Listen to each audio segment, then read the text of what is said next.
kita pergi tempat solat 20, buat pula second day of Ramadan, satu hari sepanjang bulan Ramadan. Nabi SAW bersabda, "Man qama ma'al iman hatta yansarif, kutiba lahu qiyamul lailah."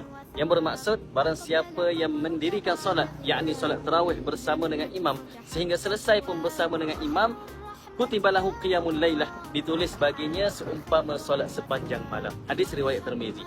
Jadi dekat sini jelaslah, kalau kita solat tarawih bersama dengan imam, angkat takbir bersama dengan imam, sehingga selesai pun bersama dengan imam, kita akan dapat pahala seumpama solat sepanjang malam. Jangan pula kita pergi tempat yang solat 20 rakaat, kita solat 8 rakaat aja, maka hilanglah fadilat seumpama solat sepanjang malam. Kalau kita pergi tempat 20, kita solatlah bersama dengan imam 20 rakaat, kita akan dapat pahala seumpama solat sepanjang malam. Kalau kita rasa nak solat sikit, kita cari tempat yang 8 rakaat, kita solat bersama dengan imam 8 rakaat, kita akan dapat seumpama solat sepanjang malam. Dapat sesuatu, jangan penat, buat baik.